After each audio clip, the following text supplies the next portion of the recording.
Interact करता है। तो आज मैं बात करूंगा एक्सरे की। ठीक है, yes sir. Yes sir. X ray की एक्सरे की डिस्कवरी हुआ था। Discovery of X ray given by Roentgen in 1895 AD, और इन्हें नोबेल प्राइज मिला था, नोबेल प्राइज इन फिजिक्स। और ये फिजिक्स की फर्स्ट नोबेल प्राइज थी, first Nobel sir. Prize in physics. Physics की फर्स्ट नोबेल प्राइज इन्हीं को मिली थी एक्सरे की डिस्कवरी के लिए। एक्स इसलिए क्योंकि जहाँ पे अननोन्स होता है उसको हम लोग क्या बोलते हैं, एक्स वाई जेड मान लेते हैं। उस समय इस रे यस के सर। बारे में नहीं पता था तो इसका नाम दे दिया लेट एक्स रे। तो इसका एक्सपेरिमेंट क्या है, बहुत सिंपल एक सेटअप था। इस तरीके का एक सेटअप था रोंटगेन का। Vacuum tube vacuum tube experiment पे काम कर रहे थे। यहाँ पे एक प्लेट लगा हुआ है यस सर। और लेट एक राइट। एक मेटल की प्लेट लगी हुई है। ठीक है, इस तरीके से। और यहाँ से इन्होंने क्या करा, बहुत टेन हाई, थाउजेंड यहाँ पे काफी ज्यादा हाई वोल्टेज रखा है। कितना हाई वोल्टेज रखा है, 10 ten kilo thousand volt to 25 kilo volt, इस रेंज में रखा है ये। Yes sir. क्या देखता है कि यहाँ से ना इलेक्ट्रॉन निकल करके, यहाँ से इलेक्ट्रॉन निकल करके यहाँ टकराती है इस कंडक्टर से। और कंडक्टर से टकराने के बाद ना यहाँ से एक्सरे जनरेट हो जाती है। ठीक है, यहाँ से क्या होती है, एक्सरे जनरेट हो जाती है। तो ये यस सर। ऑब्जर्वेशन था रोंटगेन का। और यहाँ पे लो प्रेशर है, गैस की काफी लो प्रेशर था, 0.01 mm। तो यहाँ पे ये डिस्कवरी हुई। तो इसका मैकेनिज्म क्या है, मैकेनिज्म ये हुआ मैकेनिज्म ये हुआ, क्या हो गया, मैकेनिज्म इसका क्या हो गया, मैकेनिज्म ये हुआ कि जब भी हाई काइनेटिक एनर्जी, इलेक्ट्रॉन की एनर्जी क्या होनी चाहिए, वेरी हाई होनी चाहिए। किलो वोल्ट में है तो इलेक्ट्रॉन की एनर्जी लगभग किलो इलेक्ट्रॉन वोल्ट के रेंज में होनी चाहिए। तो जब काइनेटिक एनर्जी इलेक्ट्रॉन की किलो इलेक्ट्रॉन वोल्ट के रेंज में होती है और ये किसी मेटल के टारगेट से हिट करती है, तो ये मेटल का टारगेट क्या करता है, एक अननोन रेज को एमिट करता है, दैट इज एक्सरे। वो क्या कहलाती है, एक्सरे कहलाती है। Yes sir. इसके बाद सेटअप इस तरीके से बहुत सारे साइंटिस्ट था, अलग अलग सजेशन दिया कि किस तरीके से हम ढंग का अच्छे और क्वालिटी का एक्सरे जनरेट कर सकते हैं। उसके आधार पे अलग अलग सेटअप बनाया है। तो उनमें से एक साइंटिस्ट था कूलिग। इन्होंने एक सेटअप बनाया जो काफी फेमस हुआ, जिसको हम लोग बोलते हैं Coolidge tube method of generation of X ray. है ना, इस मेथड में उन्होंने क्या करा, इन्होंने एक टंगस्टन का फिलामेंट लिया है और यहाँ पे एक बैटरी लगाया है, यहाँ पे एक बैटरी लगाया है जो कि क्या करेगा, इसमें करंट जनरेट करेगा। इस क्वाइल में एक करंट जनरेट करेगा। और टंगस्टन ये है, ये कौन सी मटेरियल का बना है, टंगस्टन। टंगस्टन मटेरियल का बना है। रीजन क्या है कि टंगस्टन को हीटर में क्यों यूज करते हैं। हीटर में तो टंगस्टन यूज नहीं होता है, नाइक्रोम यूज होता है। बल्ब में टंगस्टन इसलिए यूज करते हैं कि काफी हाई टेम्परेचर पर भी मेल्ट नहीं होता है, नहीं, यस सर। हाई टेम्परेचर पर भी मेल्ट नहीं होता है, इसलिए इसका यूज करते हैं।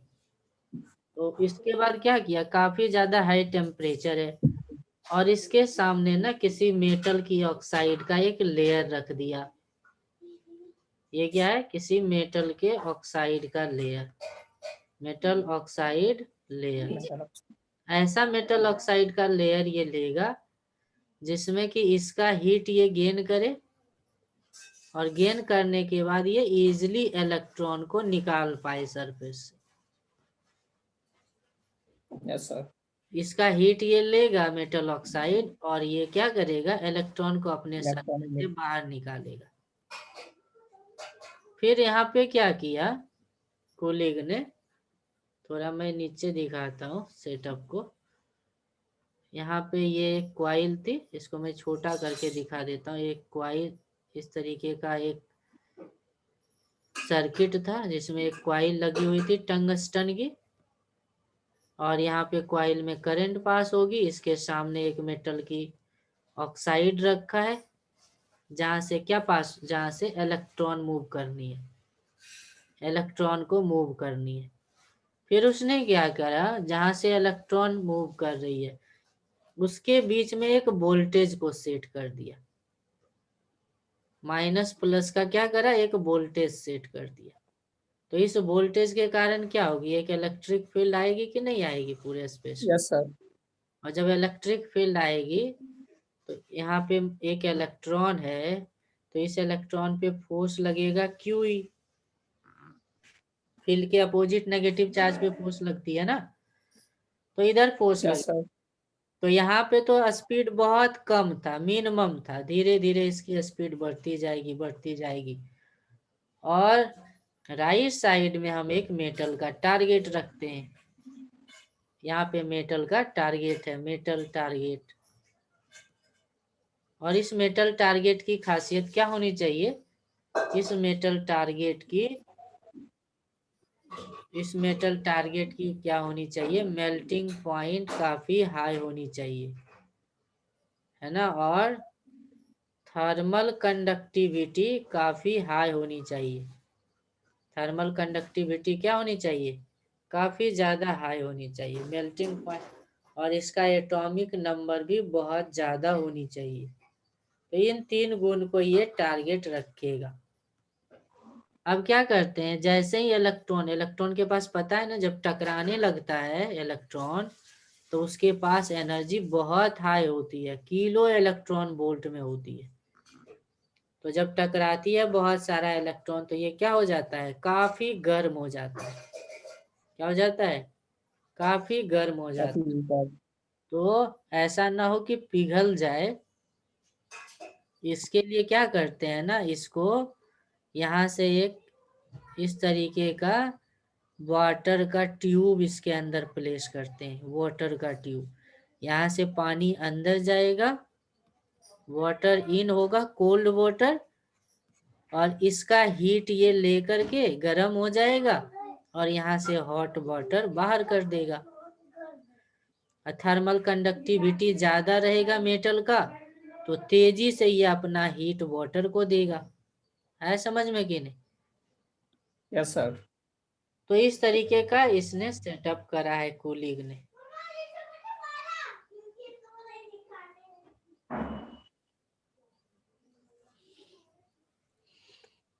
यहाँ तक बात समझ में आ गई। तो ये यस एक्सरे सर, आ गया। जनरेशन का कूलिंग मेथड था। इसमें दो चीजों पे हमें ध्यान देना है। सबसे पहली बात कि जो एक्सरे एक्सरे जनरेट होगी, एक्सरे की एनर्जी किन चीजों पे डिपेंड करेगी,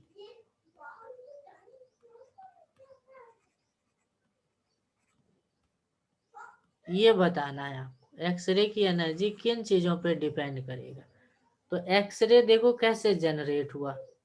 हमारे पास एक मेटल का टारगेट था, और काफी हाई एनर्जी का इलेक्ट्रॉन आया, टकराया इससे, और फिर एक्सरे जनरेट हो गया। यही हुआ ना।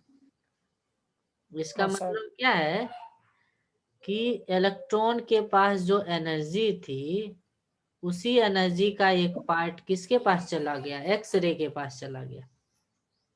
नहीं, सो यस सर। अगर इलेक्ट्रॉन की एनर्जी ज्यादा होगी तो एक्सरे की भी एनर्जी क्या होगी? ज्यादा होगी। ज्यादा। अच्छा, इलेक्ट्रॉन के पास एनर्जी आया कहाँ से? तो इलेक्ट्रॉन के पास एनर्जी आया है पोटेंशियल डिफरेंस लगाने। वोल्टेज। नहीं, ये जो यस सर। डिफरेंस हम लोगों ने एक इलेक्ट्रिक फील्ड सेट करा था, उससे ना क्या हुआ, यहाँ पे तो रुका हुआ था, रेस्ट में था लगभग लगभग इलेक्ट्रॉन। धीरे धीरे ये क्या हुआ, पहले रेस्ट में था तो कौन सी एनर्जी इसके पास थी? Potential energy. Potential potential energy. Energy को लिखते हैं charge into voltage. Charge into potential ऐसा लिखते हैं। नहीं, यहाँ पे नेगेटिव है, नेगेटिव का मतलब यस सर। पोटेंशियल नेगेटिव होगा। काइनेटिक एनर्जी क्या रहा होगा? जीरो। काइनेटिक एनर्जी क्या रहा होगा? जीरो। जीरो रहा यस होगा। Sir, zero. या मान लो यहाँ का पोटेंशियल, यहाँ का पोटेंशियल कुछ भी मान लो, करें इस तरीके से इलेक्ट्रिक फील्ड अगर आ रही है और मान लो यहाँ रुका हुआ होगा, तो रियल में क्या होगा, इधर मूव करेगा ये। यहाँ पे नेगेटिव यस सर। चार्ज है तो प्लस उसको खींचेगा अपने तरफ, तो इसकी स्पीड बढ़ती चली जाएगी। इसकी स्पीड क्या होगा? बढ़ती चली जाएगी। तो अगर इनके बीच का वोल्टेज है V, इनके बीच का वोल्टेज क्या है? V है। तो रियल में क्या होगा कि जो यहाँ से यहाँ तक आने में एक पोटेंशियल एनर्जी का भी चेंज आएगा, और उस पोटेंशियल एनर्जी चेंज को हम लोग क्या लिखेंगे? Q del V। क्या लिखते हैं? Charge Q into. Del V. तो यहाँ पे इलेक्ट्रॉन की चार्ज E है और वोल्टेज को अगर V लिखूंगा तो ये जो पोटेंशियल एनर्जी है यही इलेक्ट्रॉन के काइनेटिक एनर्जी में बदल जाती है। Yes sir. Kinetic energy high है इलेक्ट्रॉन की, किसके कारण है? वोल्टेज के कारण। यस सर, कारण वोल्टेज। आया है वोल्टेज के कारण। तो ओवरऑल अगर बोला जाए, कि मान लो एक्सरे की energy, x-ray energy, x-ray energy को अगर बढ़ाना होगा तो क्या करेंगे हम? इलेक्ट्रॉन की काइनेटिक एनर्जी को बढ़ाना होगा, एनर्जी को बढ़ा दो। तभी तो मिलेगा इसको ज्यादा। और अगर इलेक्ट्रॉन की यस सर। बढ़ाना है, अगर इलेक्ट्रॉन की काइनेटिक एनर्जी को बढ़ाना है तो हमें किसको बढ़ाना होगा? वोल्टेज को, क्योंकि यस वोल्टेज ही सर। इलेक्ट्रॉन को एनर्जी दे रहा है। वोल्टेज को बढ़ाना होगा। नहीं, समझ में आया ये पॉइंट कि नहीं? यस सर, आ गया। ओवरऑल, ओवरऑल एक्सरे को एनर्जी कहाँ से मिलती है? वोल्टेज के कारण मिलती है। एक्सरे को यस सर। एनर्जी कहाँ से मिलती है? वोल्टेज के वजह से वोल्टेज। मिलती है। तो अगर हमें एक्सरे के एनर्जी को चेंज करना हो, एक्सरे के एनर्जी को चेंज करना हो, एक्सरे एनर्जी को चेंज करना हो, बढ़ाना हो, घटाना हो, तो क्या चेंज करना होगा? तो वोल्टेज को वोल्टेज। चेंज करना होगा। वोल्टेज। वोल्टेज को, वोल्टेज को केवल चेंज करना होगा और दूसरे चीज को नहीं। समझ में आया? केवल वोल्टेज को चेंज करना। हाँ सर। Yes sir. अब इसका रिलेशन लिख देता हूं। मान लो इलेक्ट्रॉन की चार्ज है E, वोल्टेज है V, तो यही पोटेंशियल एनर्जी काइनेटिक एनर्जी में कन्वर्ट हो गई, और यही काइनेटिक एनर्जी एक्सरे के एनर्जी में कन्वर्ट हो गई। और आपको पता है फोटोन के एनर्जी को लिखते हैं hc/λ, लिखते हैं कि नहीं? हाँ सर। ये क्या है? ये है यस एक्स सर। फोटोन की एनर्जी, एक्स रे फोटोन की एनर्जी, एक्स रे फोटोन की ये एनर्जी है। पहली का तो देखो यहाँ से क्या होगा, एक रिलेशन आ जाएगा, यहाँ से रिलेशन आ जाएगा। भी को हम लोग या लेमडा को निकालना हो तो लेमडा को क्या लिख सकते हैं? तो यहाँ से लेमडा को लिख सकते हैं H C upon E V, लिख सकते हैं कि नहीं? Yes sir. ये लेमडा किसका है? ये लेमडा एक्सरे का है। यस और ये सर। भी क्या है? ये है भी वोल्टेज अप्लाई करा गया है। तो क्वेश्चन में अगर मान लो आया कि हमें एक्सरे की लेमडा को कम करनी है, तो क्या करना होगा बताओ? एच तो कांस्टेंट है, वोल्टेज बढ़ा देंगे कांस्टेंट है, इलेक्ट्रॉन की चार्ज भी कांस्टेंट है, किसको बदलना होगा? भी को बढ़ाना सर। होगा। वोल्टेज पे और अगर एक्सरे की लेमडा को बढ़ाना होगा तो वोल्टेज को कम करना वोल्टेज होगा। करना है। तो एक्सरे का जो वेवलेंथ है या फ्रीक्वेंसी है वो किस बात पे डिपेंड करेगा? केवल अप्लाइड वोल्टेज पे। केवल क्वाइल और टारगेट के बीच की वोल्टेज, जिसको हमने भी बोला है, क्वाइल और टारगेट की बीच की वोल्टेज जिसको हमने भी बोला है, वो रिलेट होता है एक्सरे की वेवलेंथ से। लेमडा ऑफ द एक्सरे कितनी हो जाती है? एच सी अपॉन ई HC बी। Upon EV। अब एच सी और ई तो फिक्स्ड है, इसकी वैल्यू रख दो। Yes sir. एच की वैल्यू पता है, HC सिक्स होगी 12। 10⁻⁻34। सी की वैल्यू ये होती है 3 10⁻8। और इलेक्ट्रॉनिक चार्ज हमें पता है 10⁻⁻19 इंटू बी। तो इन सब वैल्यू को रख दोगे तो क्या आएगा? लेमडा की वैल्यू आएगी, लेमडा की वैल्यू आएगी 1240 बटे भी। और ये वेवलेंथ आएगा नैनोमीटर में। किसमें आएगा? नैनोमीटर। नैनोमीटर में आएगा। आ गया बात समझ में? Yes sir. तो बस इस बात का ये फॉर्मूला लगा। हाँ सर। जब भी एक्सरे के लैम्डा की बात होगी तो ये फॉर्मूला लगानी है।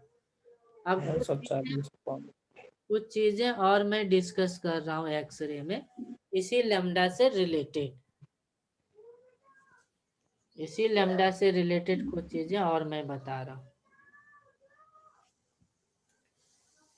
जैसे देखो, जो इलेक्ट्रॉन हिट कर रहा था ना टारगेट को, ये इलेक्ट्रॉन है और ये टारगेट को हिट कर रहा है।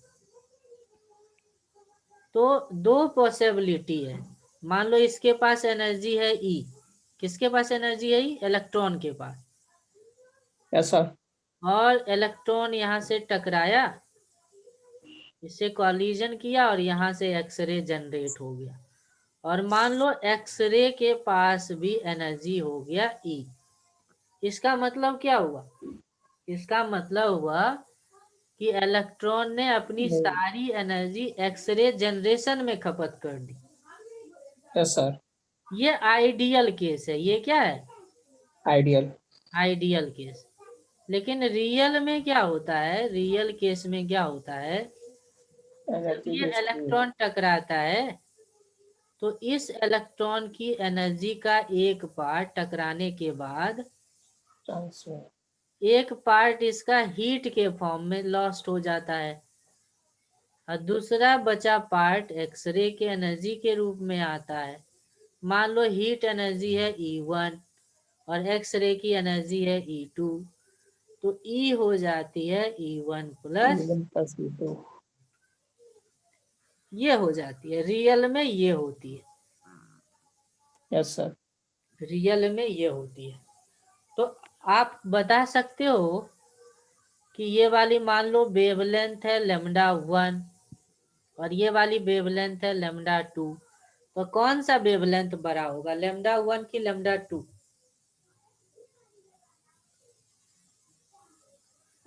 कौन सा सर वेवलेंथ?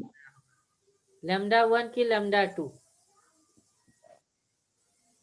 ये वाला लेमडा 1 है और ये वाला लेमडा 2 का एक्सरे है। कौन सा सर लैम्डा 1।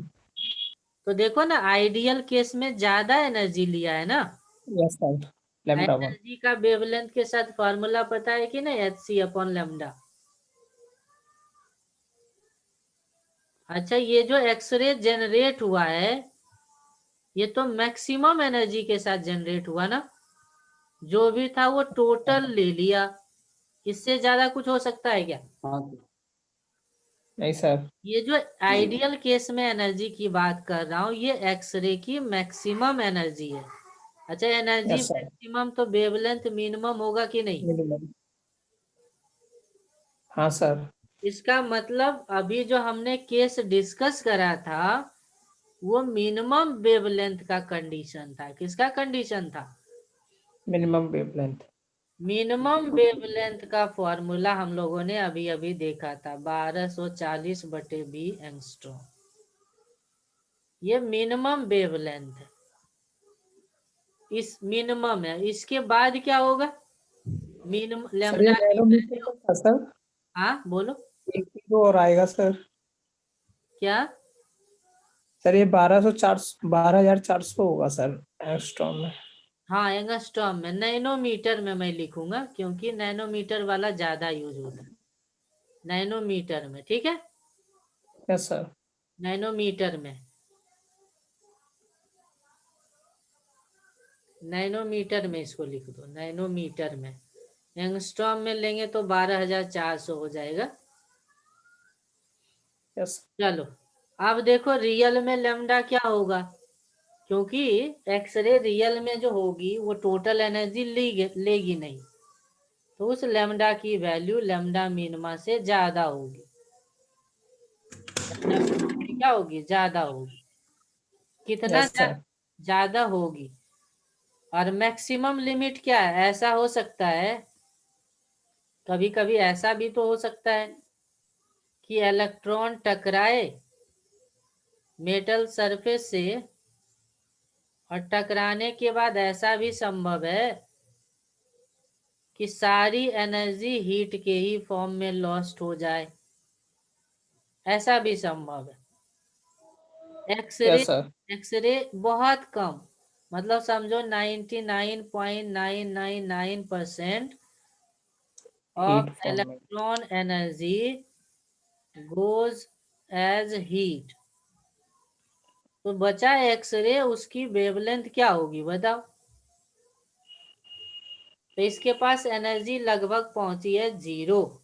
इसका मतलब यस वेवलेंथ सर, हो गया इनफाइनाइट। मैक्सिमम वेवलेंथ क्या हो गया? इनफाइनाइट। तो जो एक्सरे रियल में जनरेट होती है, जो हमारा एक्सपेरिमेंट होता है, इन एक्सपेरिमेंट में जो एक्सरे जनरेट होती है उसकी वेवलेंथ एक मिनिमम वैल्यू से इनफाइनाइट तक होती है। कहाँ से कहाँ तक होती है? मिनिमम से इनफाइनाइट तक होती है। इसके इंटेंसिटी का वेवलेंथ के साथ ग्राफ देख सकते हैं। एक्सरे की इंटेंसिटी है, इंटेंसिटी ऑफ एक्सरे, और वेवलेंथ का ग्राफ देखेंगे ना तो ऐसे आता है, ऐसे आता है। ये क्या शो करता है? Minimum wavelength. ये क्या शो करता है? Minimum minimum wavelength. वेवलेंथ। यहाँ से यहाँ तक की जो लेंथ है वो मिनिमम वेवलेंथ को शो करता है। अच्छा बताओ, ये मिनिमम वेवलेंथ किस पे डिपेंड करता है? Sir energy. सब भूल गए। मिनिमम वेवलेंथ देखो किस पे डिपेंड करता है? भी पे। मिनिमम हाँ सर, वेवलेंथ वी पे पे। डिपेंड करता है? भी पे, केवल भी पे डिपेंड हाँ करता है। नहीं, यस सर। किस पे डिपेंड करता है? भी पे। हाँ sir. Depends on applied voltage.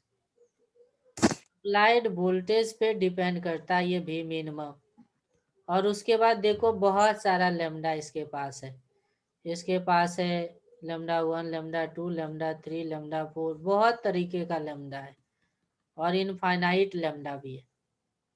नहीं, तो ये Yes, वाला sir. पॉइंट काफी इंपॉर्टेंट है, इस पॉइंट से रिलेटेड क्वेश्चन आता है।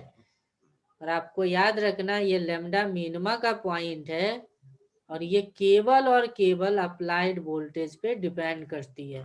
याद रखेंगे कि नहीं? Yes, sir. और इस ग्राफ से रिलेटेड जितने भी वेवलेंथ आते हैं ना, जितने भी एक्सरे डेवलप होते हैं, इस एक्सरे को बोलते हैं कंटिन्यूअस एक्सरे। क्यों? क्योंकि जब ग्राफ ड्रॉ करते हैं तो इंटेंसिटी और वेवलेंथ की ग्राफ देखो कंटिन्यूअस आती है। क्या आती है? कंटिन्यूअस आती है। तो इस तरीके के एक्सरे को क्या बोलते हैं? Continuous x-ray. अच्छा, कंटिन्यूअस एक्सरे जनरेट कैसे होती है इसको समझेंगे। How continuous x-ray generates. Continuous x-ray generate कैसे होती है? तो देखो यहाँ पे क्या हो गया, इलेक्ट्रॉन आकर के मेटल टारगेट को ये हिट किया है, जिसका एटॉमिक नंबर काफी हाई होता है। ये इलेक्ट्रॉन है और ये मेटल की टारगेट है।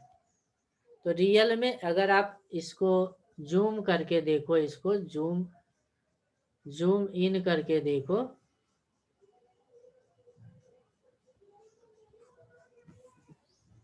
तो देखेंगे ना आप कि जो मेटल का एटॉमिक स्ट्रक्चर है, रियल में क्या हुआ होगा, ये इलेक्ट्रॉन उसके तरफ मूव किया होगा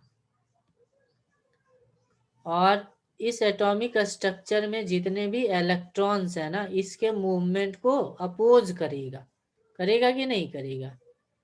क्योंकि ऑर्बिट में बैठा इलेक्ट्रॉन पे भी नेगेटिव चार्ज है Yes, sir.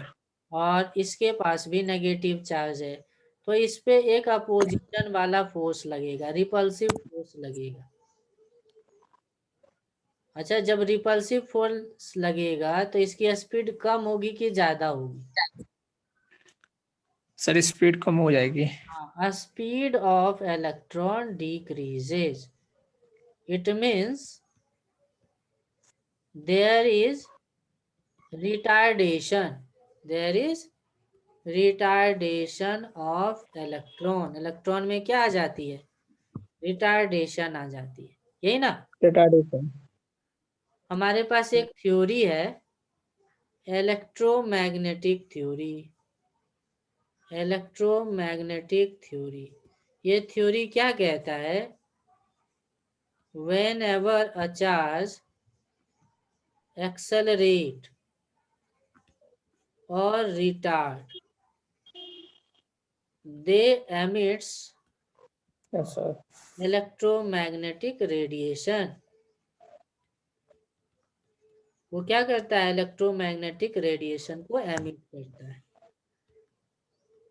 तो रियल में क्या होता है, ये जब इलेक्ट्रॉन रिटार्ड करने लगता है तो रिटार्डेशन के समय पे एक्सरे जनरेट होती है इस इलेक्ट्रॉन से, और इसी को हम लोग बोलते हैं कॉन्टिन्यूअस एक्सरे। इसी को क्या बोलते हैं? कॉन्टिन्यूअस एक्सरे बोलते हैं। कॉन्टिन्यूअस एक्सरे इसी प्रोसेस से जनरेट होता है। समझ में आया कॉन्टिन्यूअस एक्सरे किस तरीके से जनरेट होती है? जब भी Yes, sir. इलेक्ट्रॉन को टारगेट मेटल पे हिट करेंगे तो उसके रिटार्डेशन के कारण जो एक्सरे जनरेट होती है, that is known as continuous x-ray. तो कॉन्टिन्यूअस एक्सरे जनरेशन रीजन बताओ क्या है? कंटिन्यूअस एक्सरे के जनरेशन का रीजन है रिटार्डेशन ऑफ इलेक्ट्रॉन, है कि नहीं है? ये है Yes, sir. Retardation of electron, इसी वजह से जनरेट होता है। लेकिन एक और तरीके का एक्सरे होता है। बहुत सारे साइंटिस्टों ने क्या करा, इसी कंटिन्यूअस एक्सरे के ग्राफ को डीपली स्टडी किया तो पाया कि ये ग्राफ रियल में ऐसा होता है, इस तरीके का पीक्स इसमें प्रेजेंट होता है, इस तरीके का ना डायनासोर जैसा कुछ इस तरीके का पीक प्रेजेंट होता है इसी कॉन्टिन्यूअस ग्राफ।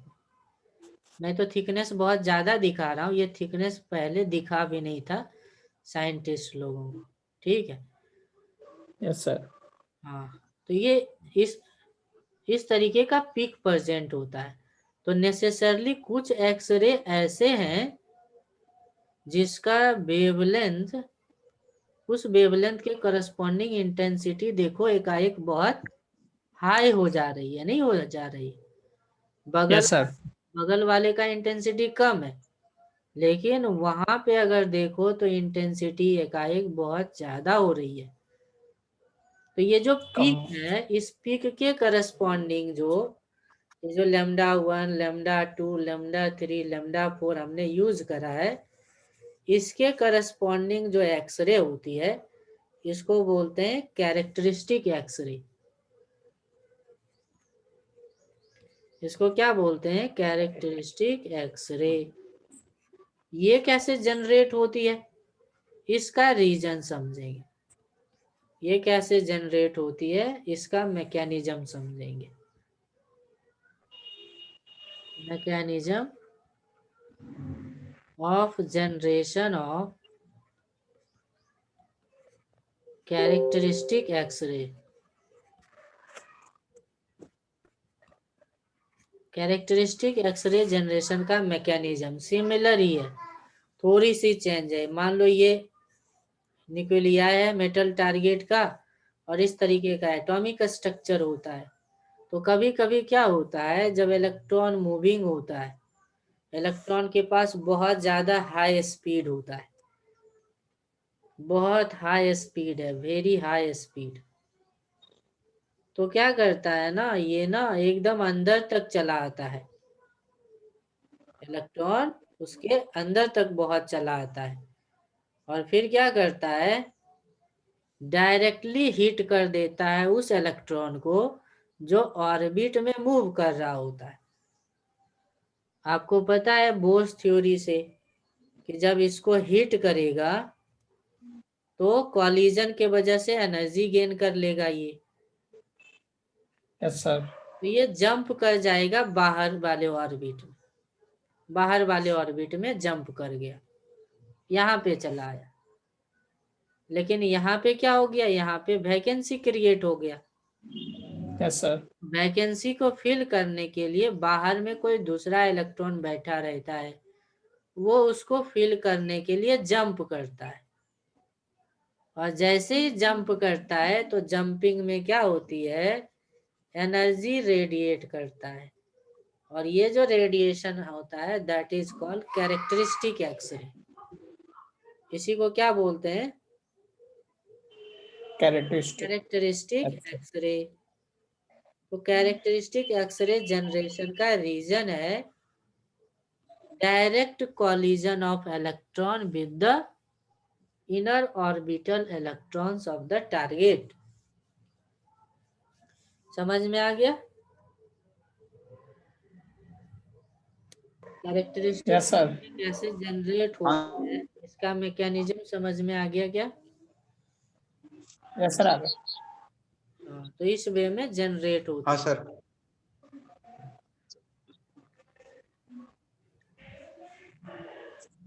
तो आप बता दो reason of generation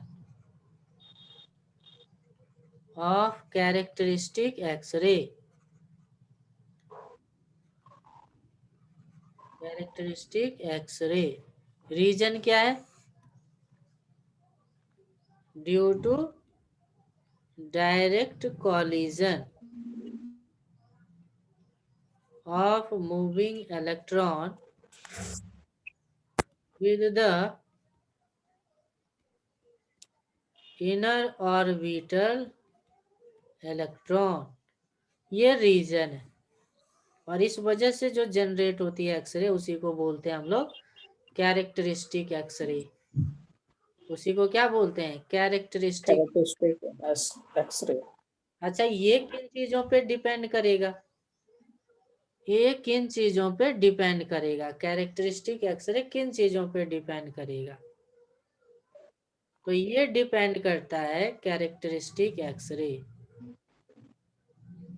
characteristic x ray की सारी प्रॉपर्टी डिपेंड करती है, depends on target metal atomic number. किस पे डिपेंड करती है?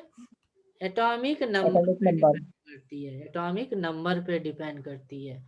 जैसे एक ग्राफ गिवन है और ग्राफ में कुछ ऐसा दिया है, ऐसा एक ग्राफ आपको दे दिया जाए क्वेश्चन में, बोले कि ये इंटेंसिटी और लेमडा का ग्राफ है, और ये वाला ए है और ये वाला बी है, ये वाला बी है।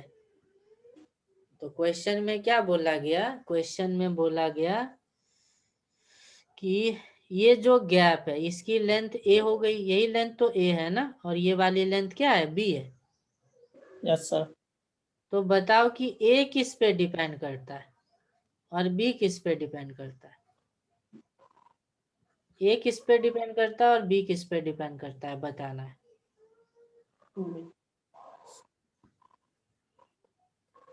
तो अभी बताया था कि ये वोल्टेज। जो मिनिमम वेवलेंथ है, yes sir. Minimum wavelength voltage पे कैरेक्टरिस्टिक डिपेंड ओनली। करता है। और बी क्या है? ये तो कैरेक्टरिस्टिक एक्सरे है। नहीं, यस सर। कैरेक्टरिस्टिक एक्सरे किस पे डिपेंड करता है? एटॉमिक नंबर पे। किस पे डिपेंड करता है? Atomic number. एटॉमिक नंबर पे डिपेंड करता है। तो जब तक एटॉमिक नंबर नहीं बदलेंगे ये लेंथ बदलेगा क्या? नहीं बदलेगा, ये फिक्स रहेगा। जब वोल्टेज बदलेंगे तो ए बदलेगा। नहीं, यस सर। अब इसी क्वेश्चन में मैं एक अनदर क्वेश्चन क्रिएट कर रहा हूं। जैसे क्वेश्चन में बोला गया कि हमने वोल्टेज को कम कर दिया, वोल्टेज को क्या कर दिया? कम कर दिया। तो बताओ ए लेंथ बढ़ेगा या घटेगा? बी लेंथ बढ़ेगा या घटेगा? ए माइनस बी बढ़ेगा या घटेगा? ए प्लस बी बढ़ेगा या घटेगा? ये बता। बढ़ेगा। ए सर ए बढ़ेगा। घटा दिया तो ए बढ़ेगा, सही है। B, yes sir. बी का क्या होगा? Sir atomic number. कुछ नहीं होगा, एटॉमिक नंबर हमने बदला ही नहीं, हमने तो बी। Yes sir same. अब ए माइनस बी बताओ क्या होगा? ए माइनस बी नहीं लिखो, ये सही नहीं होगा, बी माइनस ए लिखो, बी ज्यादा है ना। हाँ यस सर। सर। तो बी माइनस ए लिख देता हूँ, बी माइनस ए। बी माइनस ए क्या होगा बताओ? कम होगा। हमें पता है कि बी तो बदलना नहीं है, बी तो यस सर कांस्टेंट, सेम रहेगा। तो कांस्टेंट में ए को घटाओ। ए का वैल्यू बढ़ रहा है, कांस्टेंट मान लो 7 है और ए का यस सर तो डिक्रीज होगा। तो डिक्रीज हो गया है। ए बढ़ने से क्या होगा? A B minus A decrease होगा। अच्छा, सर। ए प्लस बी क्या होगा? Sir increase. बढ़ेगा। इंक्रीज होगा। आ गया बात समझ में ना? तो यस इस सर आ हाँ गया। तरीके का क्वेश्चन पूछा जाता है एक्सरे से रिलेटेड। ठीक है, तो दो तरीके हाँ का सर। एक्सरे हो गया, कैरेक्टरिस्टिक और कंटिन्यूअस। अच्छा, जो भी ओवरऑल एक्सरेज हैं उनको ना हम दो पार्ट में डिवाइड कर सकते हैं। एक को बोल सकते हैं सॉफ्ट एक्सरे और दूसरे को हम लोग बोल सकते हैं हार्ड एक्सरे। हार्ड का मतलब फ्रीक्वेंसी ज्यादा होगा, सॉफ्ट का मतलब फ्रीक्वेंसी कम होगा। अच्छा, एक्सरे की फ्रीक्वेंसी होती कितनी होगी? तो जो जिसकी फ्रीक्वेंसी कम है उसका वेवलेंथ ज्यादा होता है। इसका वेवलेंथ होता है 10 एंगस्ट्रॉम टू 100 एंगस्ट्रॉम। और हार्ड एक्सरे का वेवलेंथ कम होता है क्योंकि फ्रीक्वेंसी ज्यादा होती है।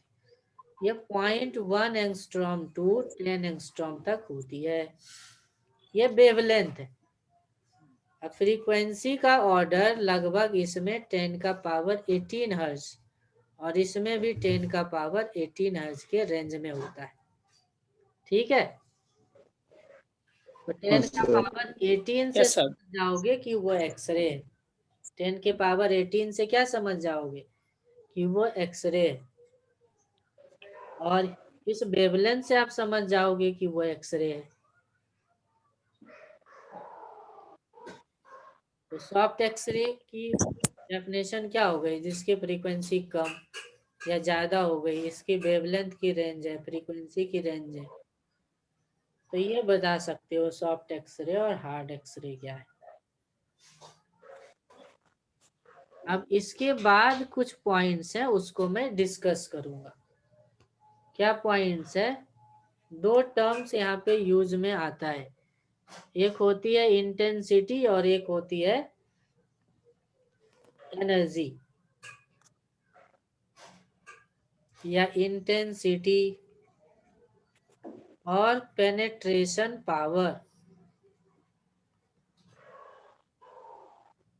इंटेंसिटी और पेनेट्रेशन पावर। पेनेट्रेशन पावर क्या होती है? ये एनर्जी पे डिपेंड करती है। एनर्जी ज्यादा होगी तो कहेंगे कि उसकी पेनेट्रेशन पावर क्या है? ज्यादा है। पेनेट्रेशन का मतलब क्या हुआ? एक पतली सी एल्युमिनियम की फॉइल है और इसको अगर आप एक्सरे से हीट करो तो ये क्या होगी? पेनेट्रेट करते हुए निकल जाएगी। Yes sir. जो अगर कोई भी रे हमने यूज करा और वो ज्यादा लेंथ पेनेट्रेट कर पाया तो उसकी पेनेट्रेशन पावर क्या बोलेंगे? ज्यादा है। Yes sir. तो जो पेनेट्रेशन पावर होती है वो किस पे डिपेंड करती है? एनर्जी पे। एनर्जी ऑफ एक्सरे पे। अच्छा, एक्सरे की एनर्जी कैसे बदलेंगे आपको पता है? पेनेट्रेशन पावर यानी पी को मान लो आपको वोल्टेज। बढ़ाना है तो क्या क्या करोगे? पावर को बढ़ाना है तो हमें पता है एनर्जी को बढ़ाना होगा। Yes sir. एनर्जी को बढ़ाने के लिए kinetic voltage energy of electron को बढ़ाना होगा। और इलेक्ट्रॉन का काइनेटिक एनर्जी तभी बढ़ेगा जब वोल्टेज जब बढ़ेगा। वोल्टेज बढ़ेगा। समझ में आएगी नहीं? तो इन चीजों यस को सर। बदल करके पेनेट्रेशन पावर बदल सकते हैं। अच्छा, इंटेंसिटी। मॉडर्न फिजिक्स में इंटेंसिटी का मतलब हमेशा रखना माइंड में, नंबर ऑफ पार्टिकल्स। इंटेंसिटी का मतलब क्या हो जाएगा? Number of particles. जैसे बताया भी था, एक मेटल है बी और एक मेटल है सी। इस पे मान लो गिर रहा है लाइट का 10 फोटॉन्स पर सेकेंड और इस पे गिर रहा है 20 फोटॉन्स पर सेकेंड। तो किसका इंटेंसिटी ज्यादा है?